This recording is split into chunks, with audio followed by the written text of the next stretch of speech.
স্বামী মারা গেলে স্ত্রী সাজুগুজু করতে পারবে কিনা আমার প্রিয় ভাই বোনেরা, মনে রাখবেন সমাজের ভিতরে যখন কোনো হাজব্যান্ড মারা যায় সেই ওয়াইফকে কি করা হয়, তার ওয়াইফকে স্বাভাবিকভাবে আমরা দেখি যে কানের দুল, তারপরে হচ্ছে নাকের ফুল, হাতের বালা, যা কিছু আছে এইগুলা খুলে ফেলানো হয়। তাকে বলা হয় মা, চাচি বা মুরব্বী যারা আছে যে তুই এটা পড়তে পারবি না, তোর হাজব্যান্ড মারা গিয়েছে, তুই সাজুগুজু করতে পারবি না, বাড়ির বাহিরে যেতে পারবি না, তুই রঙিন কোনো কাপড় পরতে পারবি না, তোর হচ্ছে বিধবা শাড়ি পরতে হবে। সমাজের মধ্যে বিধবা নামক একটা শাড়ি আছে, এমন কোনো শাড়ি শরীয়তের মধ্যে নেই যে বিধবা শাড়ি।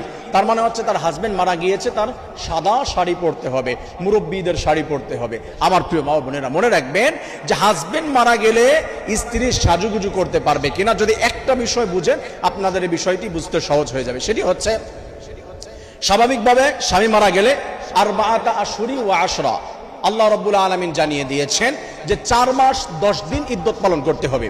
একটা মেয়ে তার হাজবেন্ড যদি মারা যায়, যৌবন যদি থাকে, 4 মাস 10 দিন তার ইদ্যত পালন করতে হবে। এই 4 মাস 10 দিনের মধ্যে সে হচ্ছে চাইলেও বিবাহ করতে পারবে না, কোথাও বিবাহ বসতে পারবে না।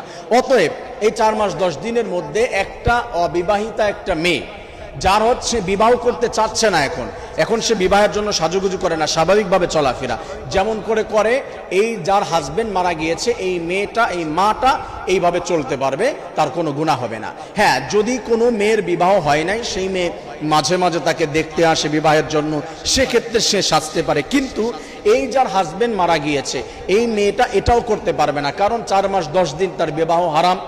4 মাস 10 দিন পার হওয়ার পরে সে বিবাহ করতে পারবে।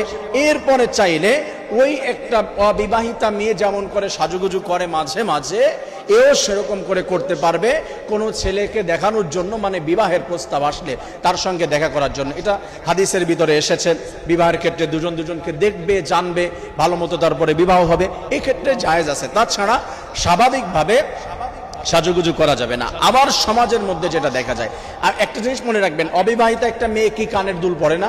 পরে। নাকফুল পরে না? পরে। হাতে কি বালা পরে না? অবশ্যই পরে। সেইভাবে করতে পারে।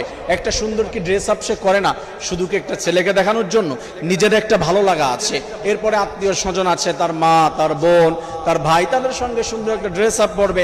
কারণ একটা কথা আছে যে beautiful dress can change your personality. সুন্দর ড্রেস আপ মানুষের মন মানসিকতা এবং ব্যক্তিত্ব এটাকে ডেভেলপ করে, এটাকে হচ্ছে সে শো করে। তো একটা ভালো ড্রেস পরলে মনটা ফ্রেশ থাকে, সেক্ষেত্রে সে করতে পারে। তবে এই সাজুগুজু করে অন্য ছেলেদের সামনে যেতে পারবে না, এমন কোনো বিধান নেই যে সব খুলে ফেলতে হবে, হচ্ছে স্বাভাবিক একটা সাদা শাড়ি পরে ঘুরতে হবে, এমন কোনো কথা শরীয়তের মধ্যে নেই। আমি মনে হয় বিষয়টি বোঝাতে পেরেছি। আল্লাহ তাআলা সঠিকভাবে বুঝে এই আমলটি